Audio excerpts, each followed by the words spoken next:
Buenos días a todos. Nosotros somos estudiantes de Benemérita Universidad Autónoma de Puebla, de Facultad de Ingeniería, en Colegio de Ingeniería Mecánica y Eléctrica. La clase es Mecánica de Fluidos.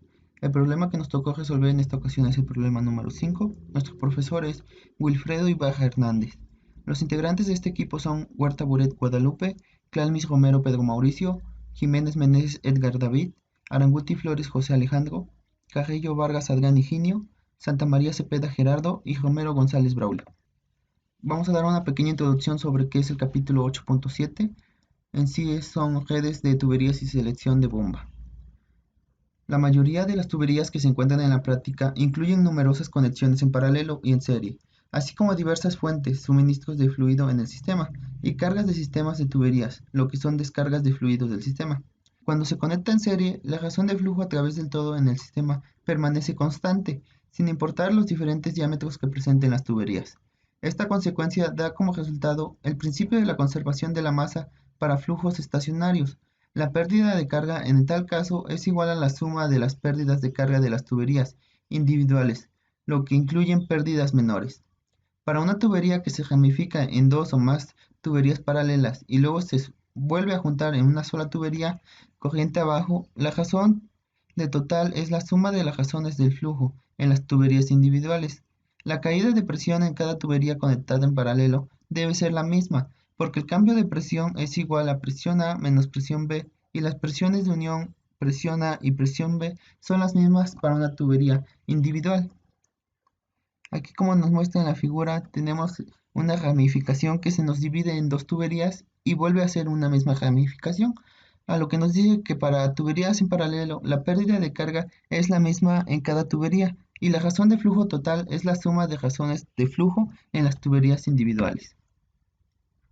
Ahora, para un análisis de tubería siempre debemos recordar estos dos puntos.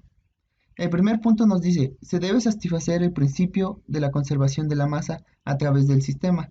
Esto hace referencia a que a pesar de las uniones del flujo total que entra por una unión debe ser igual al flujo total que sale. El segundo punto nos dice que la caída de presión, por lo tanto, la pérdida de carga entre dos uniones debe ser la misma para todas las trayectorias entre las dos uniones.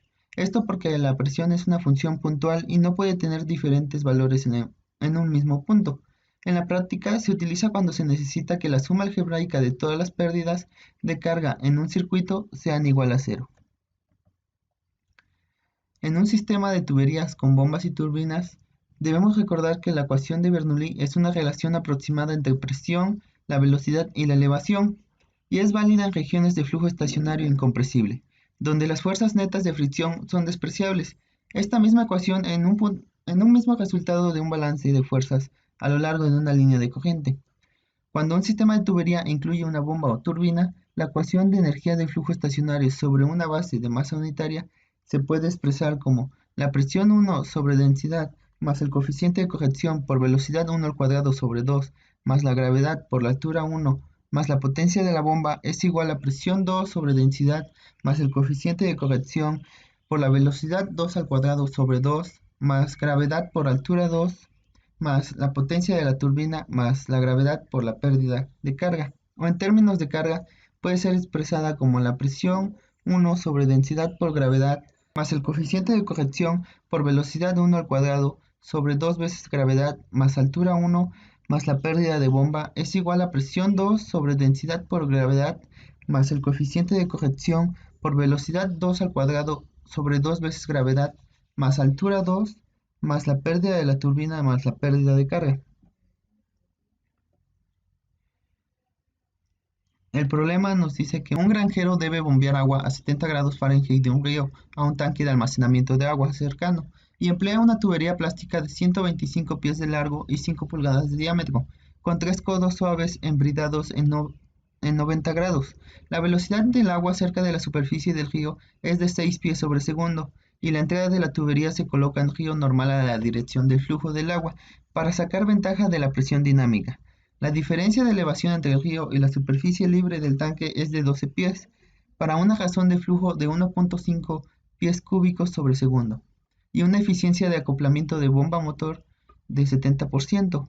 Determine la entrada de potencia eléctrica necesaria para el acoplamiento bomba-motor. Este problema nos presenta los datos que es una temperatura de 70 grados Fahrenheit, un largo de 125 pies, un diámetro de 5 pulgadas, lo que a pies equivale a 0.416, una velocidad de 6 pies sobre segundo, una razón de flujo de 1.5 pies sobre segundo, la diferencia de altura de 12 pies y una eficiencia de la bomba de un 70%. La densidad y la viscosidad del agua la tomamos de la tabla que podemos encontrar en el libro de Mecánica de Fluidos de Yunus Engel, de la cual obtenemos que la densidad es igual a 62.30 libras masa sobre pie cúbico y una viscosidad dinámica igual a 6.556 por 10 a la menos 4 libras masa sobre pie por segundo.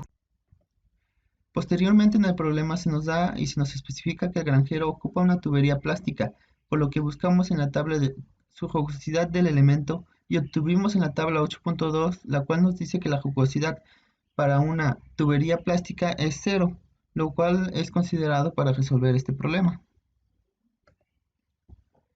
Entonces lo que nos dice el problema es que debemos obtener la potencia de bombeo que necesita un granjero para llevar agua de un río a un tanque de almacenamiento, como se nos muestra en el diagrama, para lo cual se utiliza una tubería plástica de 125 pies de largo y 5 pulgadas de diámetro, con 3 codos suaves embridados de 90 grados, y dice que la entrada de la tubería se coloca en el río normal a la dirección del flujo del agua, para aprovechar la presión dinámica. Para resolver, realizamos el siguiente diagrama donde tentativamente colocamos los 3 codos de la tubería en la entrada del río, donde colocamos el punto 1, y en la salida del tanque donde colocamos nuestro punto 2. Consideramos que los efectos de entrada son insignificantes, ya que la entrada de la tubería se encuentra sumergida y paralela al flujo, por lo que podemos asumir que el fluido no encuentra resistencia. El efecto provocado por la energía cinética es despreciable, ya que el coeficiente de correlación es 1 para la mayoría de los fluidos turbulentos, como es en este caso. También consideramos que el sistema a lo largo de la tubería se encuentran 3 codos suaves engidados en 90 grados, los cuales tienen un factor de pérdida de 0.3. En cuanto a la salida, se puede asumir que para llegar al tanque se tiene una salida de un borde agudo, cuyo valor de coeficiente de pérdida es 1.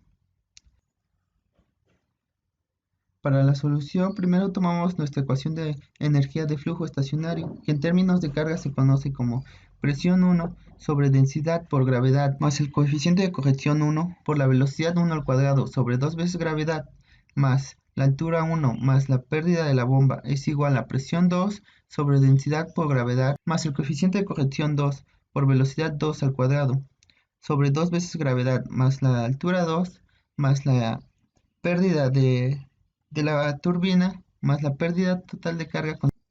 Consideramos la velocidad de entrada del sistema como la velocidad a la cual fluye el agua en el río de la superficie, que es 6 pies. En el punto 2 o en la salida del sistema consideramos que hay una velocidad de 0.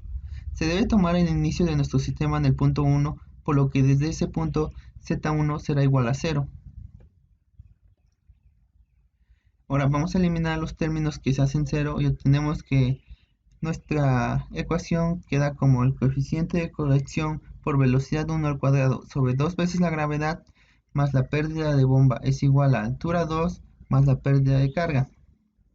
Ahora tomamos el coeficiente de corrección es igual a 1, a lo que la pérdida de carga es igual a la pérdida de carga total. Esto es igual a la pérdida de carga mayor más la pérdida de carga menor. Esto es igual al coeficiente de fricción de Darcy por la longitud sobre el diámetro más la sumatoria del coeficiente de pérdida.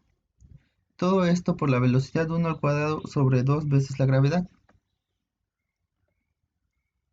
Para poder sacar la pérdida de carga observamos que necesitamos conocer el factor de fricción, por lo que lo calculamos, la velocidad promedio y el número de Reynolds.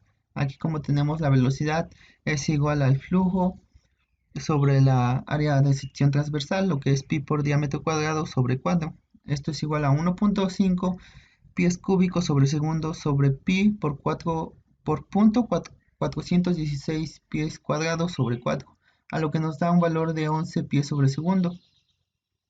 Ahora para calcular el número de Reynolds tenemos la ecuación que es densidad por velocidad por diámetro sobre la viscosidad.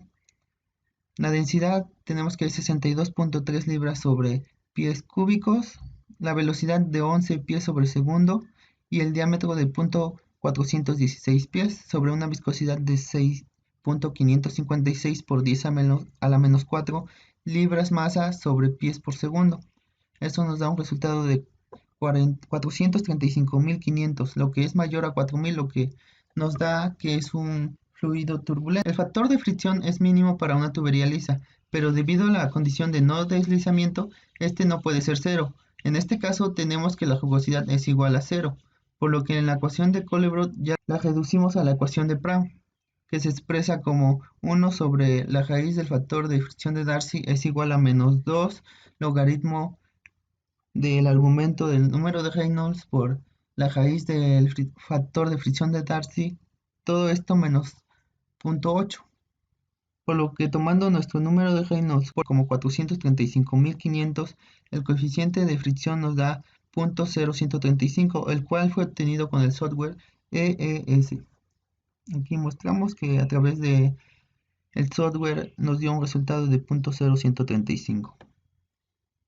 Después sacamos la sumatoria de los coeficientes de pérdida, los cuales obtenimos de las tablas expuestas en el libro, como se muestra en esta imagen, donde el coeficiente de pérdida de entrada es 0 y el coeficiente de cada uno de los codos es 0.3 y el de la salida es 1. Lo que obtenemos que la sumatoria del coeficiente de pérdida es igual al coeficiente de pérdida de entrada más 3 veces el coeficiente de pérdida del codo más el coeficiente de pérdida de la salida, lo que es igual a 0 más 3 por 0.3 más 1.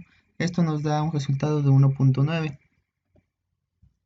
Entonces nuestra pérdida de carga total, regresando a la fórmula de pérdida de carga, que es igual al coeficiente de fricción de Darcy por la longitud sobre el diámetro más la sumatoria de pérdidas de carga, todo esto por la velocidad al cuadrado sobre 2 veces gravedad, es igual a 0.0135 que nos dio el factor de Darcy por 125 pies, que es el largo, sobre 0.416 pies, que es el diámetro, más la sumatoria del coeficiente de pérdida que nos dio 1.9, esto por la velocidad al cuadrado, que es 11 pies sobre segundo al cuadrado, sobre 2 veces la gravedad. Como estamos en sistema inglés, recuerden que es 32.2 pies sobre segundo. Esto nos da un resultado de 11.17 pies. Retomando la fórmula, el coeficiente de corrección 1 por la velocidad 1 al cuadrado sobre 2 veces la gravedad más la pérdida de la bomba es igual a la altura 2 más la pérdida total.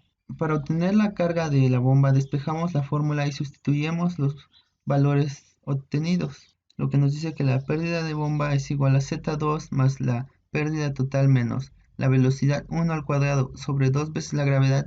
Esto es igual a 12, que es la altura, más 11.17, que es la pérdida de carga, menos 6, que es la velocidad al cuadrado, sobre 2 veces la gravedad. Esto es igual a 22.6. Finalmente, para obtener la potencia de la bomba necesaria para llevar el agua, ocupamos la fórmula que es potencia de la bomba es igual al flujo volumétrico por densidad por gravedad por pérdida de la bomba, entre la eficiencia de la bomba.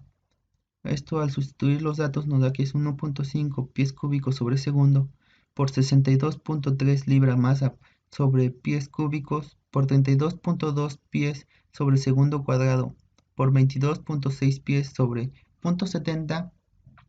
Esto nos da un valor de 4.09 kilowatts. Por lo tanto, la energía que se requiere a suministrar a la bomba es 4.09 kilowatts.